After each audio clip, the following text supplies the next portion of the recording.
Na trilha do saber, vamos juntos avançar. Com a farmácia, nosso mundo transformar no Farmapod. A ciência ganha voz, o Milassal e o sindicato, unidos por nós. Farmapod, conhecimento em sintonia, Unilassal e sindicato em harmonia. Na jornada, vamos te guiar, no mundo da farmácia, vamos desbravar. Olá, sejam todos muito bem-vindos, bem-vindas. Estamos iniciando mais um Farmapod, hoje um Farmapod muito especial, mas antes disso eu vou me apresentar. Eu sou a Juliana dos Santos, sou jornalista e hoje eu vou intermediar aqui um bate-papo muito interessante entre duas figuras expoentes do sindicalismo brasileiro, voltados para a área da farmácia. Eu estou aqui com um já conhecido presidente dos Sindicatos Farmacêuticos do Ceará, o André Cavalcante, e com a nossa convidada especialíssima, diretamente de São Paulo, muito simpática, querida, amada por todos, a presidente do Sindicato dos Farmacêuticos no estado de São Paulo, Renata Gonçalves. Seja muito bem-vinda. Bem-vinda. Antes disso, eu vou dar aqui uma pescadinha. O André vocês já conhecem, né?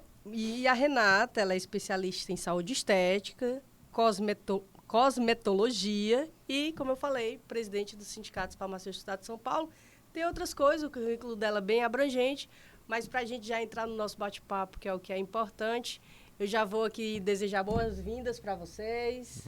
Doutor Olá, André, boa seja noite. bem-vindo. Desejar um bem-vindo para a Renata, companheira já de luta, de muita batalha aí pelo direito dos farmacêuticos, né? Além da qualificação profissional, ela é uma grande batalhadora mesmo das questões trabalhistas, né? Então, eu espero que, assim, a gente tenha uma discussão bem produtiva aí principalmente sobre como está a nossa situação hoje, né? Em relação a essas mudanças que estão ocorrendo na questão profissional, da mudança até de visão que está tendo nas nossas negociações após a inclusão desses ambientes virtuais, de tudo, né? Como é que está a luta de cada sindicato para conseguir trazer a categoria para a luta e tentar conquistar mais direitos.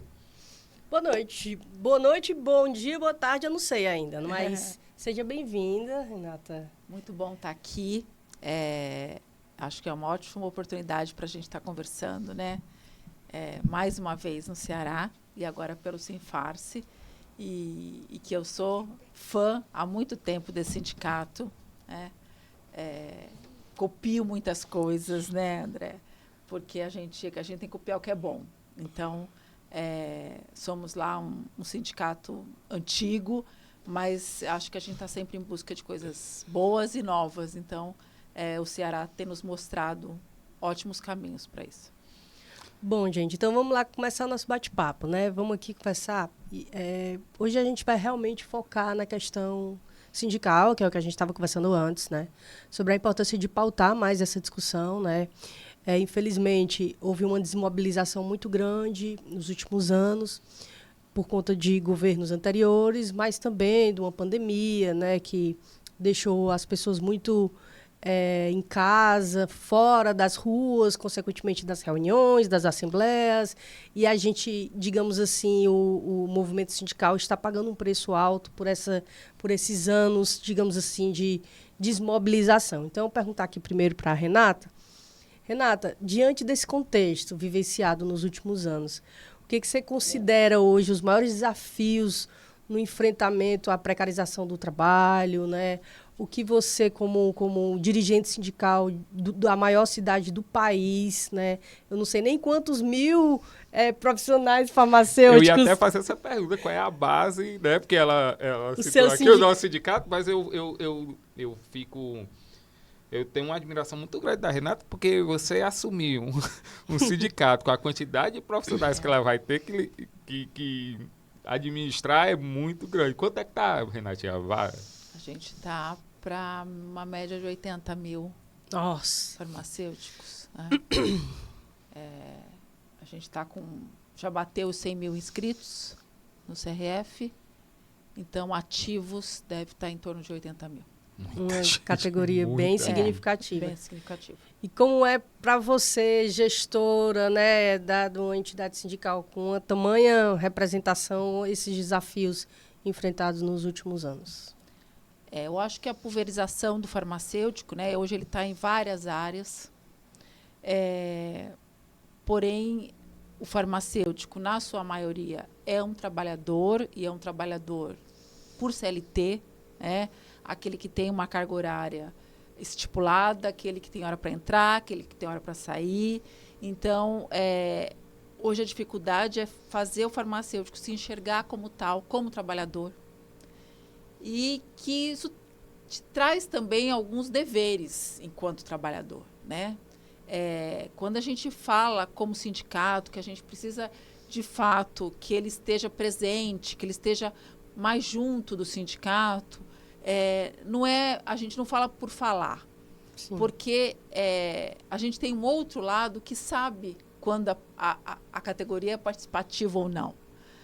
Como isso pesa numa negociação. Sim. Então, quando a gente chama uma assembleia, que a gente, de fato, é uma assembleia presencial, que a gente precisa que haja farmacêuticos do outro lado, que a gente não precisa mostrar a cara, não é isso que a gente quer, não é para tirar foto, é de fato para a gente poder discutir e chegar numa negociação o mais razoável, né, para a maioria. O que a gente sente é um esvaziamento. Então, por quê? Porque ficou mais cômodo não sair de casa, tudo tem que ser, né, online. Inclusive, um ponto que é importante a gente ressaltar é isso. A tecnologia foi muito importante para a gente conseguir ter uma ampliação de voz, mas, ao mesmo tempo, ela trouxe essa acomodação para a categoria. Então, assim, às vezes a gente tem colegas que labutam praticamente vizinho do local que está chamando uma assembleia e não vão. Não vão. Aí vão perguntar, vai ser transmitido, vai ser online e tudo. Gente, há momentos e momentos. Tem momentos que dá para ser online. Mas quando você tem que fazer uma mobilização para atrair, para mostrar que a categoria está descontente, aí a gente tem que voltar para e isso movimenta uma negociação. Sim. É o farmacêutico presente, é a votação, né? Você poder ouvir ali presencialmente as dores, porque a Assembleia é um momento para isso também, para você expor o que está acontecendo. E os colegas verem que não estão sozinhos. Exatamente. Porque uma das táticas do patronal é isso, é fazer você ficar naquela visão individualista que você sozinho está sofrendo, só você tem um problema e que você sozinho não tem força para lutar contra naquela filial. É você, máximo um ou dois, às vezes um só, porque dependendo do tamanho da empresa, é um só por dia. Então, realmente é aquilo, é você sofrendo aquelas questões e você não tem com quem compartilhar. Sim. Porque não é o teu patrão que vai te ouvir. Então, é o teu colega que está vivenciando mesmo em outra empresa, mesmo em outra... pode até ser rivais no comércio, porém, de fato, está vivendo as mesmas dores que você. E ali é um momento que você ouve e escuta, né? Você escuta e também pode falar. Porque ali você está entre amigos, porque o sindicato é a tua casa. Se é uma casa que representa, Juliana, é o sindicato. Eu sinto também, não sei se é a impressão a mesma que vocês têm, mas assim, há um desconhecimento, não sei se um desconhecimento, ou nos últimos anos realmente foi feito uma destruição, uma desconstrução muito grande sobre a importância do sindicato. Em algum momento foi colocado como uma coisa marginalizada por certos grupos da extrema-direita, né, que colocaram os sindicatos como se fossem coisas de comunista, como se existisse em algum momento uma equidade entre patrão e empregado e que os sindicatos de empregados não fossem tão relevantes, né? E aí a gente sente um pouco aqui no Ceará, pela minha experiência maior, que há um desconhecimento sobre a relevância do sindicato. Então, já que a gente está falando aqui sobre a luta, né, essa desmobilização, por que né, vamos aqui falar por que hoje, em 2024, né, diante de contextos trabalhistas tão diversos, muitos precarizados, terceirização e outras questões que a gente sabe que é real, por que o sindicato ainda é tão importante? Quem é que vai responder primeiro? Sim, eu acho que a gente pode começar avaliando alguns pontos, né? Primeiro, tu citou até assim, sindicato é coisa de comunista. A gente tem que pensar que, primeiro, tanto o que é um sindicato ou o que é o comunismo e tudo, são palavras que a maioria das pessoas repetem por uma questão cultural, que vem desde a época muito antes da ditadura, da Guerra Fria, tudo que veio com aquela história que comunismo como criancinha, que todo comunista é ruim, que não... Então, assim, muitas pessoas falam mal da esquerda, do comunismo, do movimento sindical, sem ter conhecimento de causa, não sabe nem do que se trata. É puro questão cultural que vem passando. Então, assim, uma das grandes dificuldades que a gente tem, num primeiro momento, é levar esse conhecimento para as pessoas. Porque você não está lidando, não é que a pessoa não quer... o grande problema nessa hora é que, muitas vezes, pela questão cultural e do preconceito, a pessoa não quer aprender.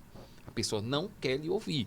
E aí, se a pessoa está com o ouvido tampado para ouvir um comentário, uma opinião, então é difícil, às vezes, você mostrar um outro lado que, de repente, ela não conhece. Então, assim, o primeiro momento, a principal dificuldade que eu acho, inicialmente, é a gente quebrar esse preconceito.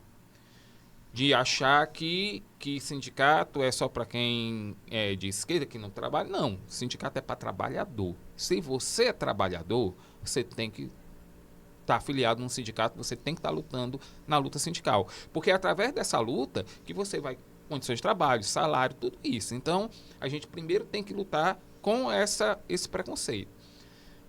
Um problema agora atual também dessa luta, qual é?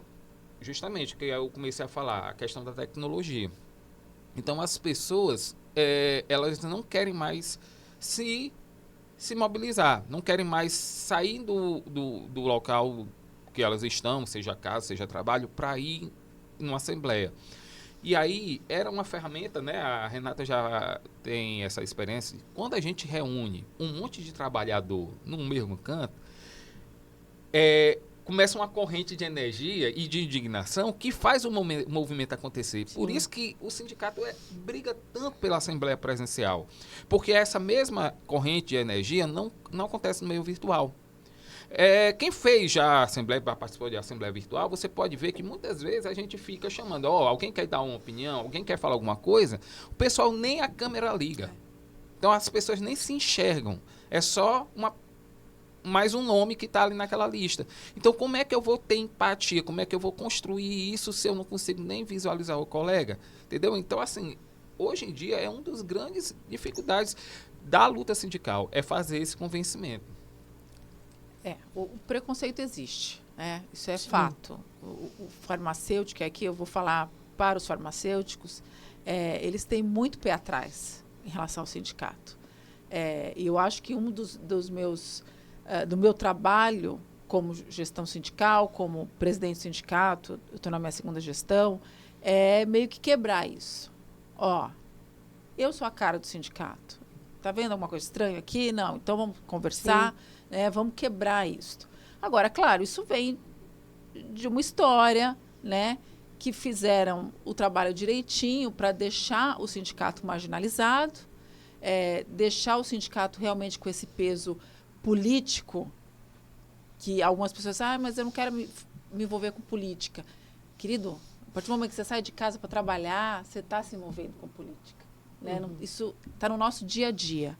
Então, acho que a gente ainda tem que fazer, além do nosso trabalho todo de negociação, de buscar melhorias de condições para o trabalhador, você ainda tem que fazer essa quebra de paradigmas ainda, que o sindicato sei lá, o lugar de... Hoje mesmo, eu vou abrir aqui um parênteses, assim, a gente recebeu um ataque, porque nas redes sociais é muito fácil você falar e escrever o que você quer, sem medir as consequências. E tudo que você escreve tem que ter uma consequência. Você não existe essa liberdade totalmente 100% que você possa ofender as pessoas, acusar as pessoas. Então, isso é muito sério. E as pessoas falam isso de uma maneira muito Vulgar. solta, acusando, só Sem porque é o provas. sindicato, sem provas.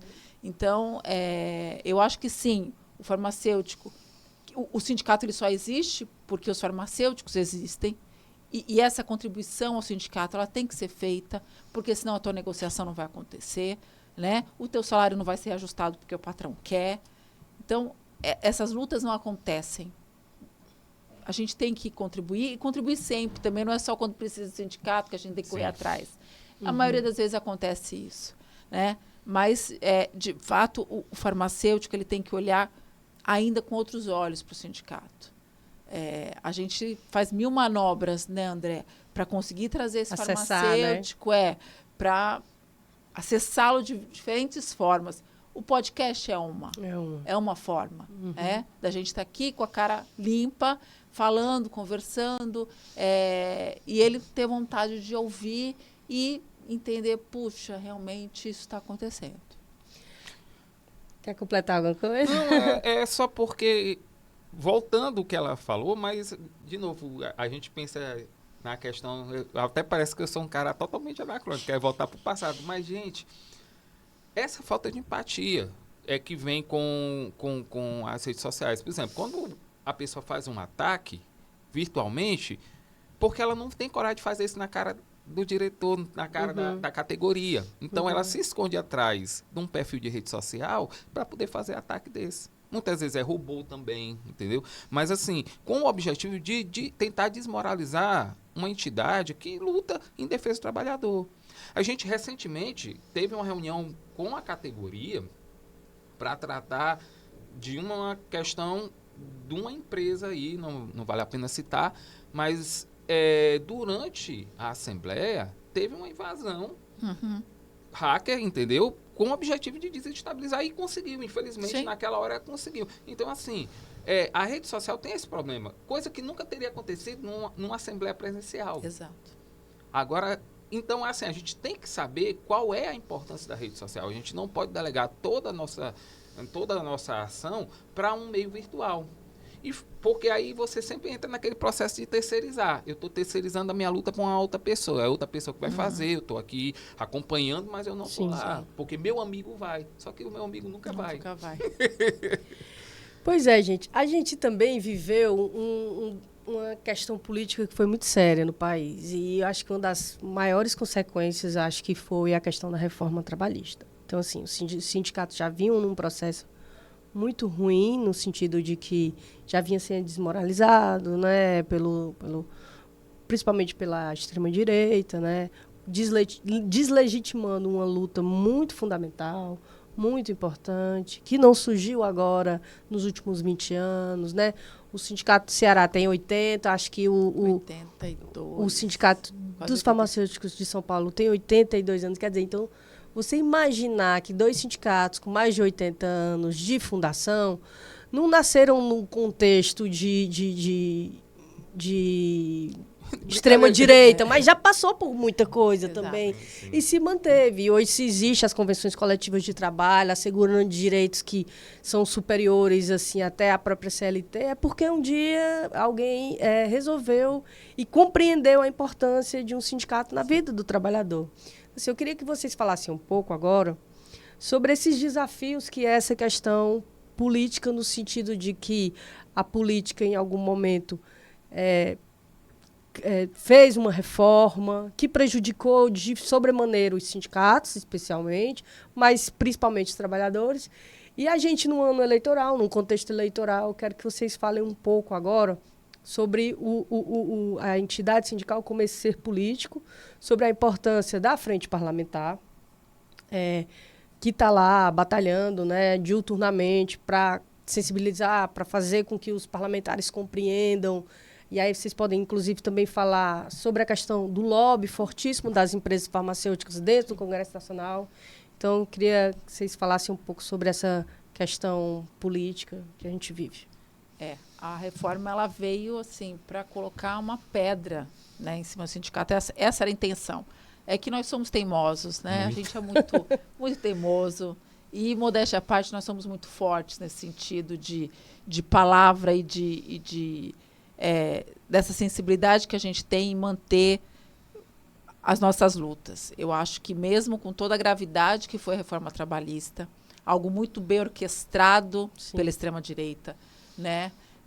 Sabia que isso ia enfraquecer primeiro os sindicatos para depois os trabalhadores, e isso, infelizmente, ainda tem muita coisa que ficou, apesar da gente ter tido um avanço aí de 2023 para cá novamente, mas, de fato, tem muito resquício ainda da reforma, né?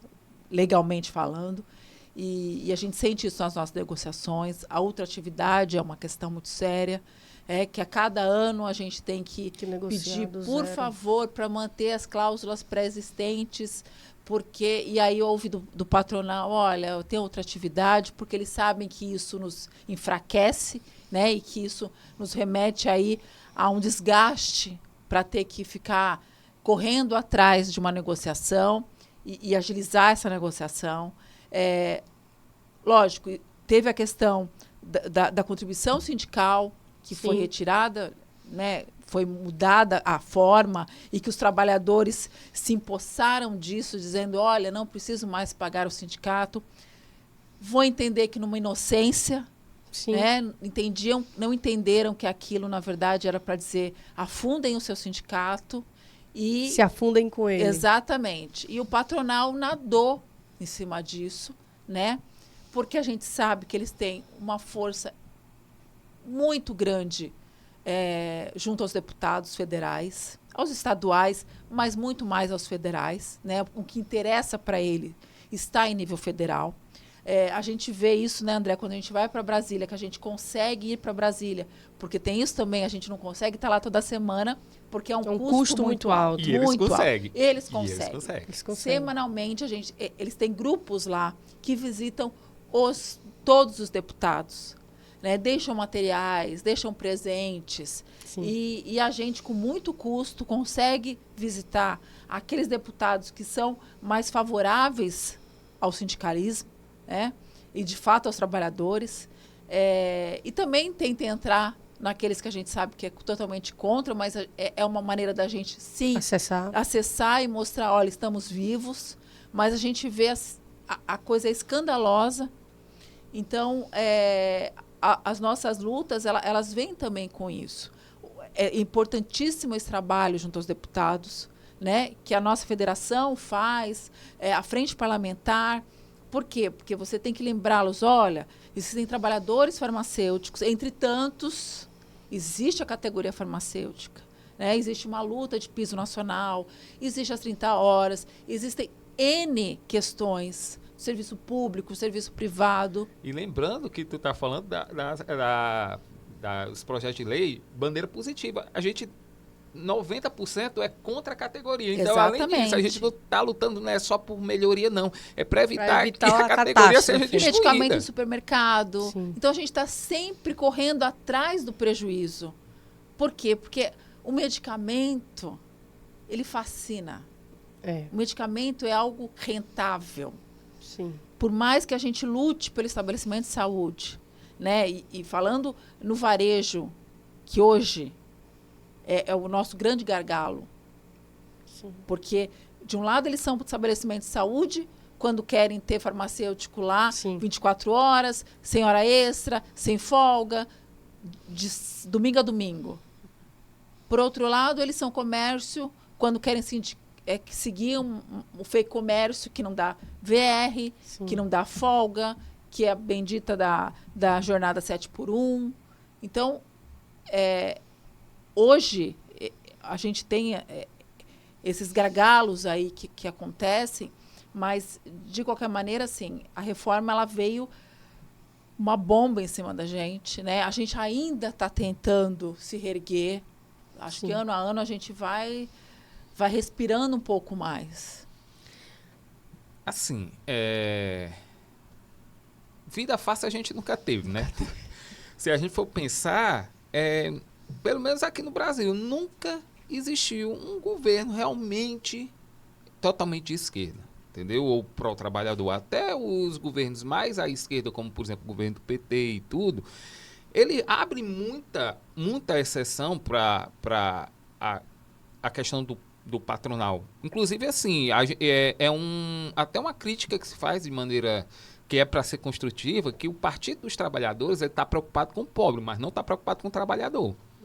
Inclusive, tem muitas questões que a gente sofreu de impacto vindo do Partido dos Trabalhadores, que era para justamente ele ter a visão de que, tendo trabalho, você faz, consequentemente, que a população se erga. E hoje não, a gente vê muito políticas que são importantes para uma questão emergencial, que são essas políticas de distribuição de renda, mas que elas não vão dar autonomia no futuro. Elas são meio que políticas com o tempo contado. E infelizmente, hoje a política que está sendo implantada pelo nosso governo do PT é ainda voltado para isso. Então, ele não tem uma valorização dos profissionais, que não tem essa visão, entendeu? Tanto que a gente está tendo um problema muito sério, não só a farmácia, mas as outras sindicatos de saúde, para a relação aos seus pisos. Depois que passou o piso da enfermagem, meio que chegou uma regra lá que nem outro piso é para passar. Então, assim, como é que você quer valorizar o trabalhador? Você diz que é o Partido dos Trabalhadores, e a primeira coisa que você está fazendo é impedir algo que é de direito do trabalhador, quer ter seu piso regulamentado, é ter pelo menos, porque o que é que acontece? Esse piso, ele sem ter regulamentação, causa umas disparidades que você vai ter locais que você tem um salário de 5 mil, mas outros pagando 1.000, porque você não tem um piso regulamentar.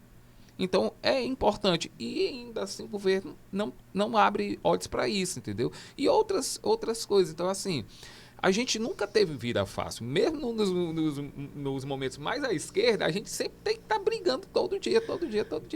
Pois eu vou perguntar para vocês, então. O que é que move?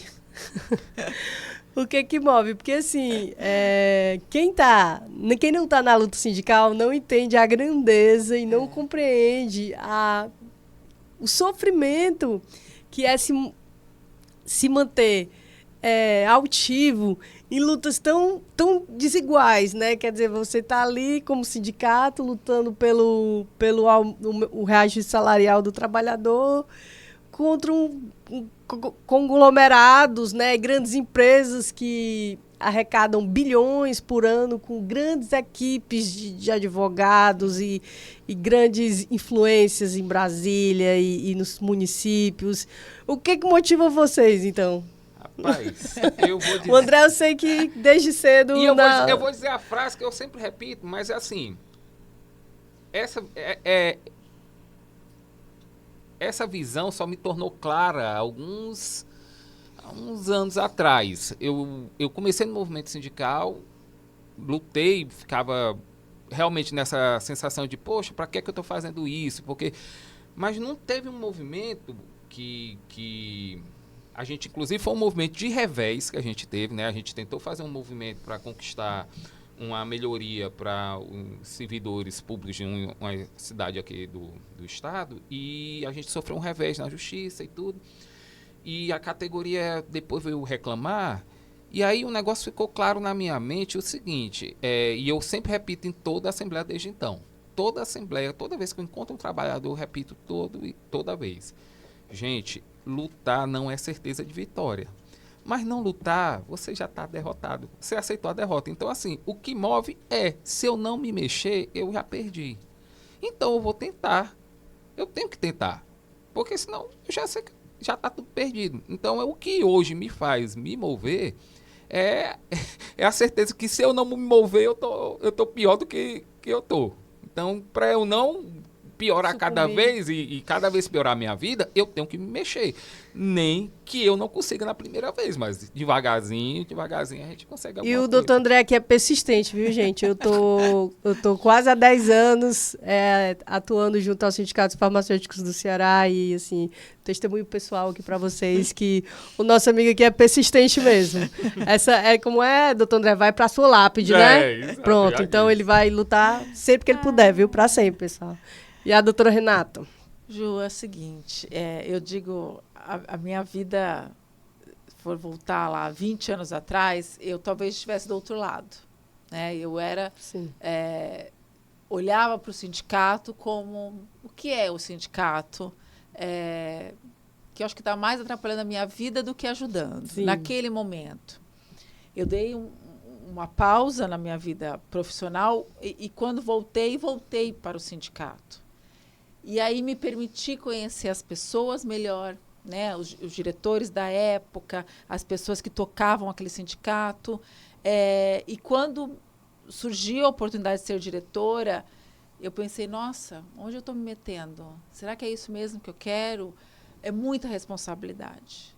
Eu acho que é maior a responsabilidade do que ser de qualquer outra entidade, que é uma entidade mais legalista, né? Mais que vai ali promover isso ou aquilo. Não. Ser do sindicato é você mexer diretamente com a vida das pessoas. Famílias e das inteiras. Famílias. Pois é, Famílias mais responsável inteiras. que a sua família, você está sendo responsável Pela vida dos outros. da família dos É outros. muita responsabilidade. E eu juro, no meu primeiro dia de presidente, eu pensava assim, é muita responsabilidade. Porque as pessoas estão trabalhando de noite. Então, 30 dias para ganhar, se muito, o piso. Né? Como é que essa pessoa se alimenta? Como é que essa pessoa...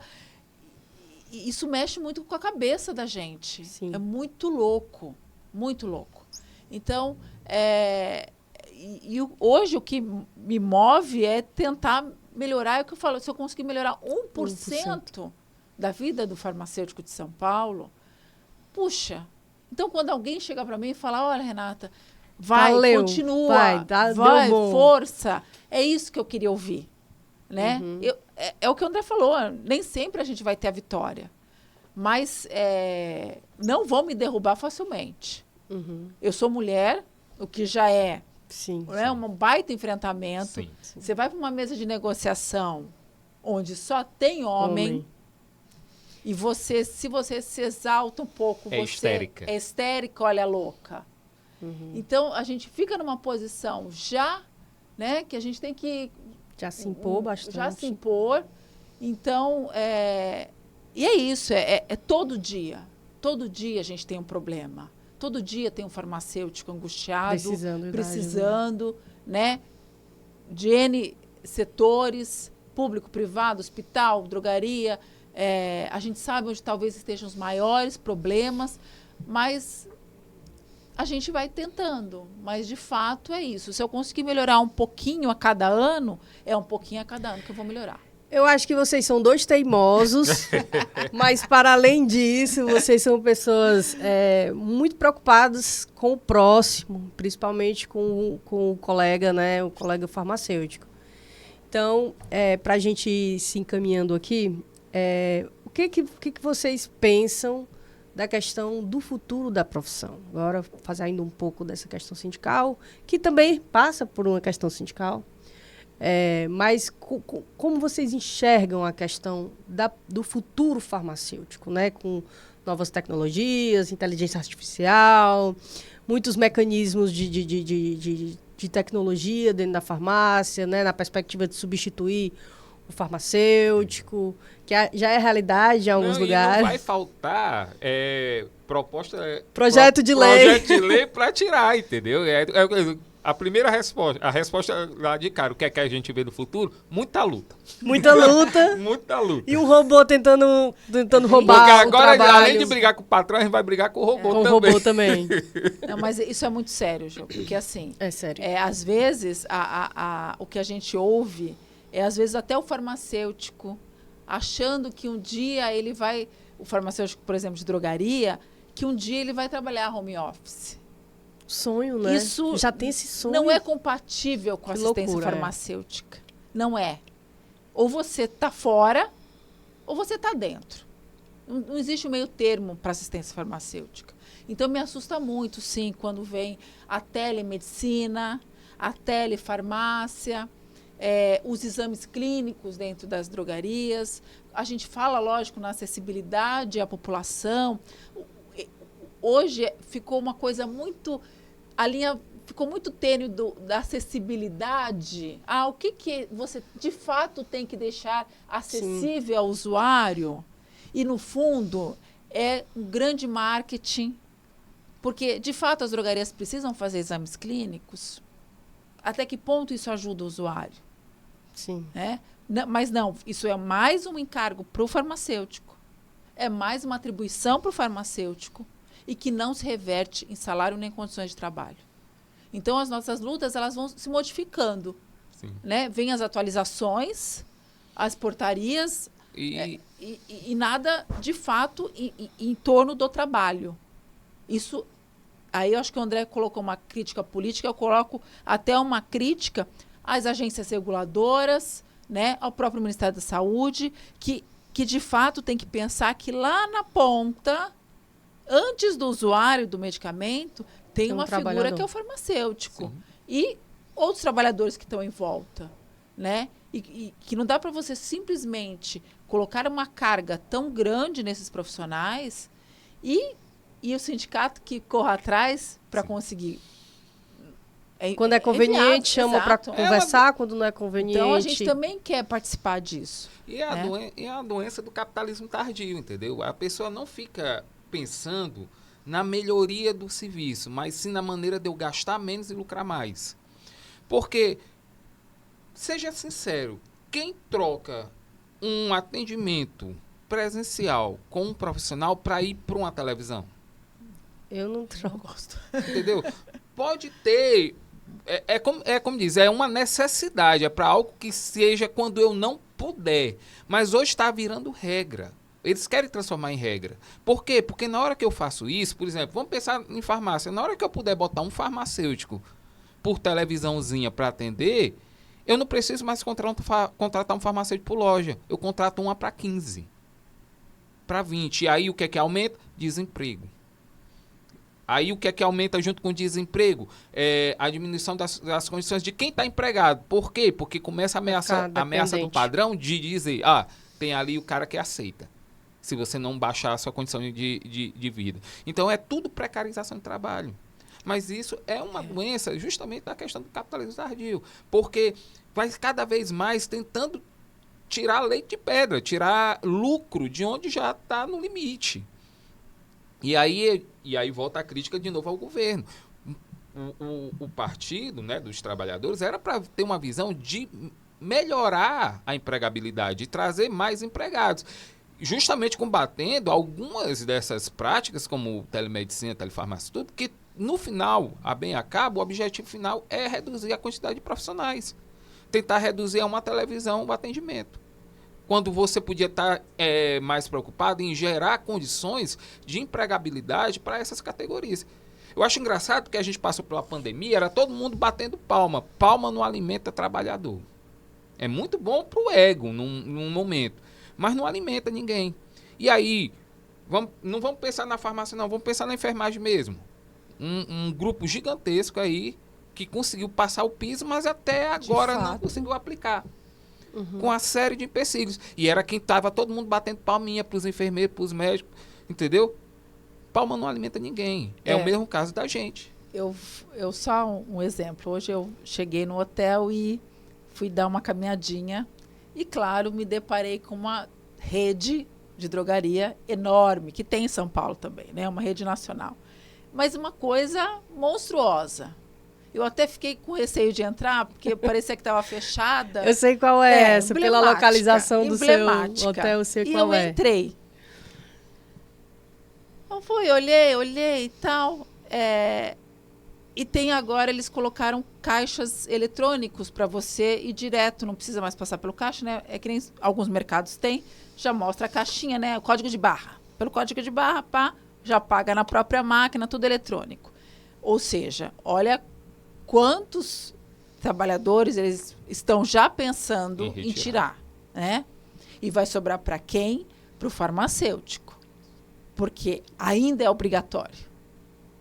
E é ele que vai estar lá. Você acha que já não passa na cabeça desses empresários em ter lá uma televisãozinha só com um farmacêutico para N filiais, que é o sonho deles, né? E assim eles vão ter assistência farmacêutica. Então, a gente tem que ter muito cuidado com essas tecnologias.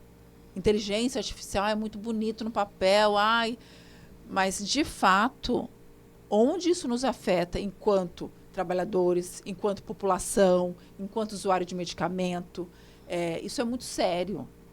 Então a gente tem que já prever o que pode acontecer, né, e tentar limitar. E não vamos ter a ilusão que vai vir melhor, não. Porque, Não gente, vai. a prática já mostrou. A gente tem, eu vou dizer aqui, 80 anos de sindicato, 80 anos que toda novidade que aparece, que diz que é para ser bom, é questão de 5 anos para vir a rasteira na sequência, entendeu? Então, assim, a gente não tem a ilusão que isso vem para melhorar. Não vem. Vem para dar mais lucro. E aí a gente pensa, essa galera tá lucrando tanto, então vai dar uma melhor condição, vai pagar melhor salário. Não, é uma choradeira toda vez que a gente vai negociar. Ju, eu vou usar um ponto, porque eu gosto de citar para mostrar como tem que acabar essa ilusão do patrão bom. Não existe patrão bom. Tem uma cláusula que há 5 anos a gente está tentando passar na convenção, que é afastamento de 2 dias por falecimento de irmão. Eles não deixam passar. Gente, quando eu não sei a maioria das pessoas, mas pelo menos pelo um caso pessoal, se acontecesse alguma coisa com meu irmão, eu ia sofrer muito. Sim. Entendeu? Então eu não teria direito de me afastar 2 dias caso ele falecesse, para curtir um luto 2 dias. E eles não dão. Como se a pessoa perdesse um irmão toda semana, né? Ou como se eu fosse matar meu irmão para ter 2 dias de folga, entendeu? Não, gente, é um momento de luto, você está sofrendo. E eles são incapazes Às vezes de dar. você precisa dar um apoio para Exato. uma mãe, para um filho que Isso. ficou órfão. É um extremo, né? É um extremo. É o E eles extremo, não é a dão. morte. E eles não dão. E são cláusulas que não impactam financeiramente. Isso. Em São Paulo a gente vem batendo muito isso. A gente esse ano pediu a cláusula que tem a obrigatoriedade do CAT em casos de roubos, a mão armada, né, que tenha violência. Foi negado. Eles sequer colocam alguma sugestão de mudança de cláusula. Não, eles não querem aceitar. Proteger o farmacêutico. Não querem proteger.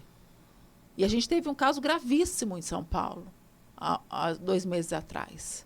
Então, é o que eu falei em negociação. Eles estão esperando o quê? Alguém morrer no assalto? Para depois fazer nota de pesar. Isso. Nota de pesar. Aí já foi, né? E aí já foi. Então, nem cláusulas que não impactam financeiramente mais eles estão aceitando.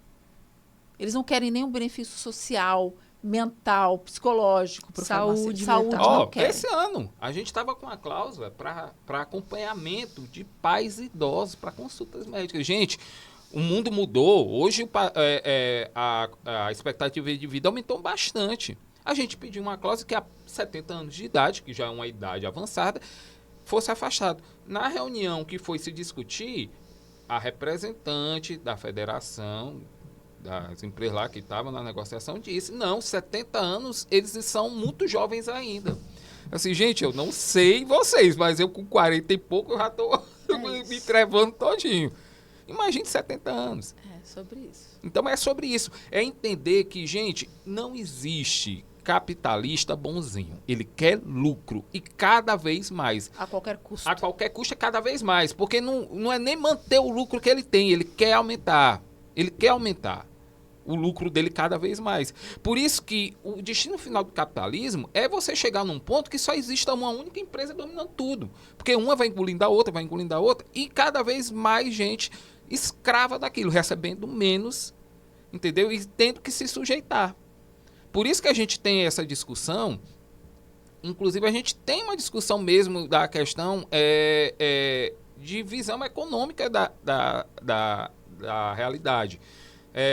Que a gente tem que entender que o primeiro passo é o trabalhador entender onde ele está.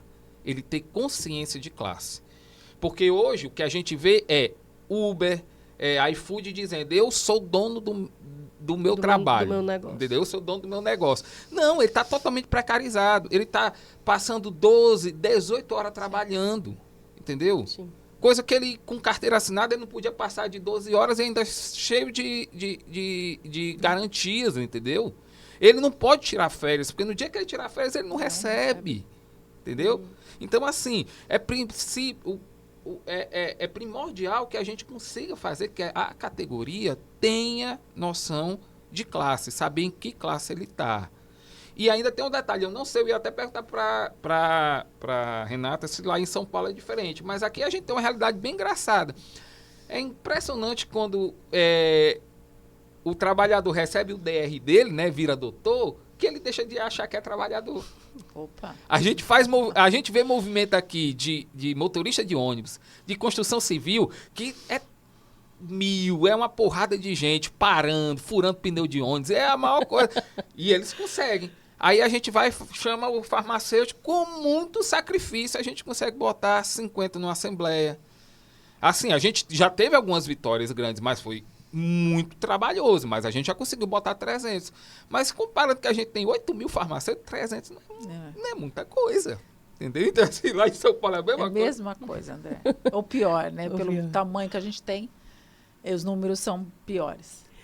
Gente, e assim, como é que os sindicatos de outros estados? Eu sei que hoje existe a FENAFAR, inclusive o doutor André é vice-presidente, né, da atual gestão. Eu imagino que deva ser difícil, né, conciliar, enfim.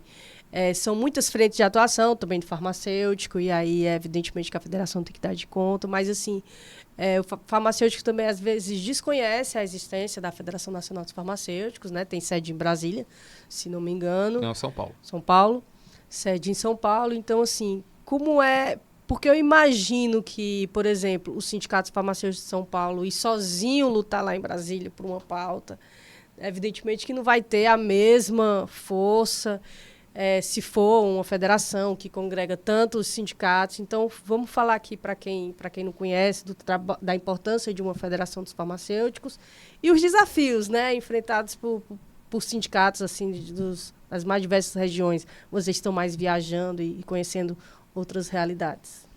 Quer falar, André? Né? É espinhoso, não? É porque é complicado, assim. O papel da federação é justamente ele fazer essa reunião, ela conseguir fazer a organização desses sindicatos para uma luta maior, nacional, entendeu? Então, assim, é muito importante que essa federação tenha esse papel de pegar as demandas do sindicato, promover a organização dessa discussão entre os sindicatos. Porque uma das coisas que, inclusive, agora com a atual gestão, eu tenho batido bastante, né? E a gente tem tentado e conseguido, é que a federação não pode vir com ideias. Ela tem que fazer as ideias virem do sindicato, aí ela condensa essas ideias e constrói. Porque a federação não é um ser com entes esclarecidos que tem as verdades que vão espalhar para os sindicatos. Não. Ela tem esse papel justamente São muitas realidades. Exato. Também. Então, são muito díspares, Nordeste, Sul, Norte. E o papel da federação é organizar essas atividades. É ver onde é que está apertando em cada estado, onde cada... Por exemplo, a gente tem vários tipos de luta. Algumas que são comuns, outras não. Então, a federação tem esse papel de dizer, onde é que está batendo em todo mundo aqui? Qual é a luta que a gente pode empenhar aqui para fazer a discussão? Então, assim, a gente tem puxado a federação para esse tipo de discussão, né? Ela tem um papel muito forte hoje, atualmente, na questão do SUS, das lutas do acesso a medicamentos, só que a gente também está batendo que o papel da federação também ela é uma representação dos sindicatos, então ela tem que ter um foco no trabalho, no trabalhador. Então ela tem esse papel no SUS, mas ela não pode esquecer nunca que a função dela é representar os sindicatos. Então ela tem que estar de olho nessa luta. E aí a gente tem que pensar que 70% da nossa categoria está no setor privado, ou mais, né? Ou mais.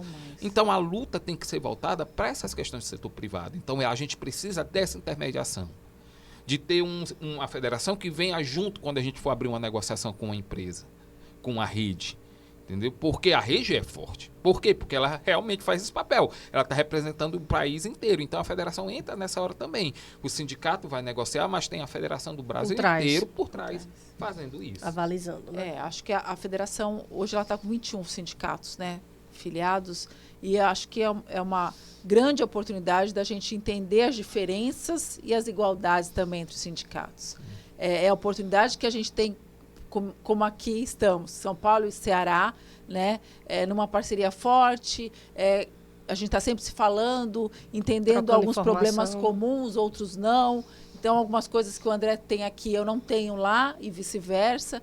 Como em outros estados também menores. Não tem, mas às vezes vem. vem, né? Às vezes é um Vai vir, preparatório. Quando isso. acontece alguma coisa do estado, ele diz assim, já fique de olho que esse negócio porque vai vir. Porque se a gente pensar, os patronais são comuns, né? Quando a gente fala principalmente do privado, são praticamente os mesmos que estão em todo canto do país.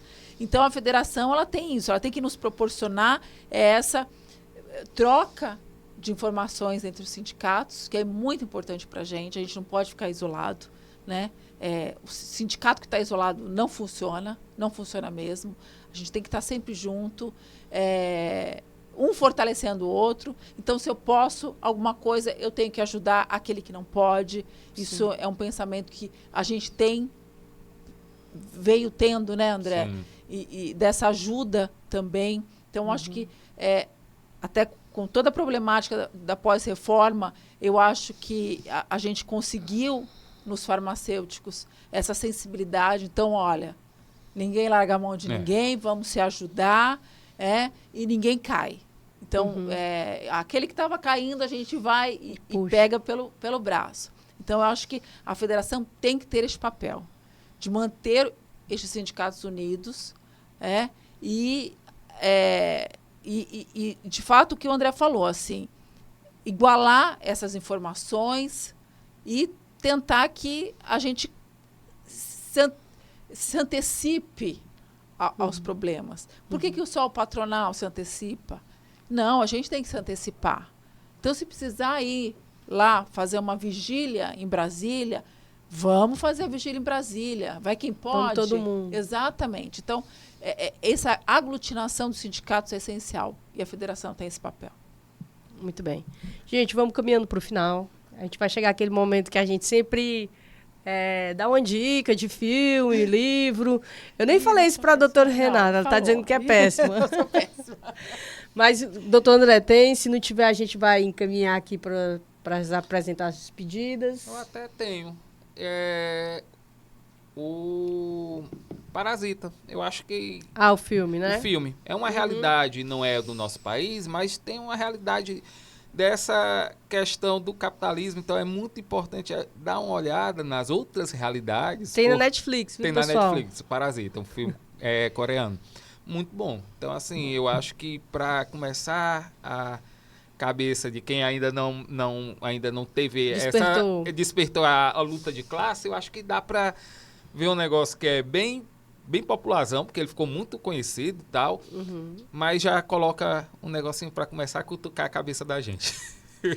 Então, gente, agradecer a audiência de vocês, agradecer demais aqui a presença da Renata, que veio prestigiar aqui o nosso Farmapod, né? A gente está muito feliz com a presença dela, né? De ter vindo disposto a falar e conversar com a gente e dialogar com vocês sobre as questões sindicais, juntamente aqui com o André. Então, assim, o nosso muito obrigada a ela especial. E aí eu vou passar para vocês apresentarem as despedidas, já convidando a Renata para uma próxima vez em Fortaleza a gente voltar para falar de outras temáticas, né, que ela é especialista em farmácia estética, inclusive a gente pode puxar, ela vai dar um curso e eu acho importante que, assim, ela é especialista numa área que muita farmacêutica está saindo para montar o seu próprio negócio.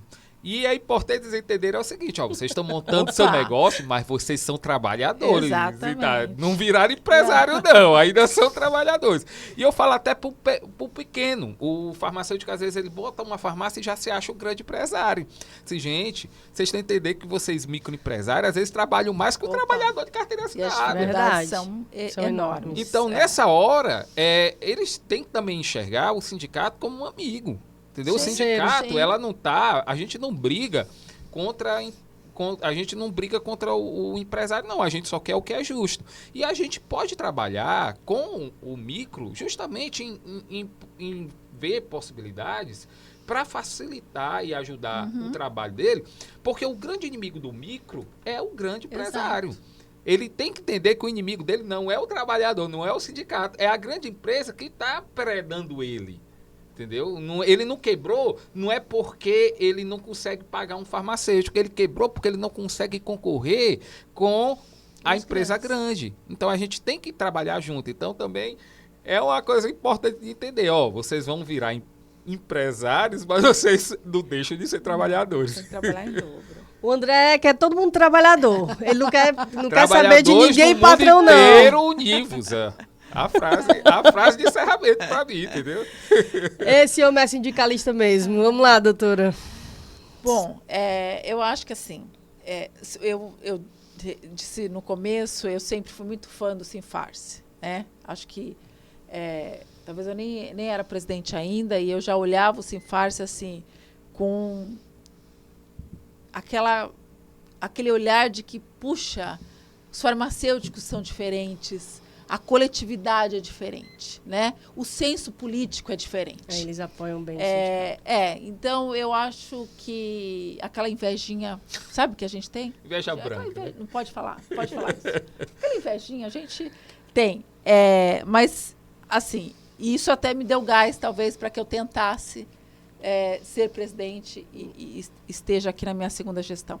Mas eu acho que é isso. Acho que a gente tem que entender que, enquanto farmacêuticos, enquanto trabalhadores, a gente tem que pensar na coletividade, né? Nossas ações, as ações do sindicato são pelo coletivo. Eu nunca olho só um farmacêutico, eu sempre olho aqueles farmacêuticos que estão ali, e as nossas lutas são coletivas. Então, quando o farmacêutico ele se olha numa forma mais ampla, as coisas começam a caminhar melhor. Então, eu acho que talvez, às vezes, falta isso. É pensar não no próprio umbigo, né? Mas pensar que, olha, talvez aquela cláusula não tenha me afetado tanto, mas afeta N pessoas. Então, às vezes, quando eu luto por cláusulas que as pessoas olham e falam assim, isso não serve para mim, mas serve para alguém. Então, a gente realmente tem que sair da caixinha, né? E pensar fora da caixinha mesmo e entender que as lutas do sindicato, do sindicalismo, são coletivas. Quando eu entendo isso, aí as coisas ficam mais fáceis. Então, gente, hoje realmente foi uma aula de sindicalismo. Estou muito feliz. Eu vou encerrar aqui o Farmapod. Agradecendo o nosso grande amigo, Ori Newton, que está ali na técnica, sempre muito atencioso, disposto. Um trabalhador, CLT. Sim. Viu? Pois, gente, muito obrigado. Foi uma honra estar com vocês nesse programa, fazendo uma coisa que eu não fazia há muito tempo, que é apresentar. Mas acho que foi bom. Não, eu agradecer. Você muito substituiu obrigado. Em alto nível as meninas, entendeu? Aí, infelizmente, a Letícia... infelizmente, dessa vez, a Letícia e a Yasmin não puderam, mas a Ju ficou em alto nível também. Aproveita e deixa um beijo para a dupla em Farma. Exato, aqui, um beijão, meninas. Gente, boa noite, bom dia, boa tarde. Obrigado.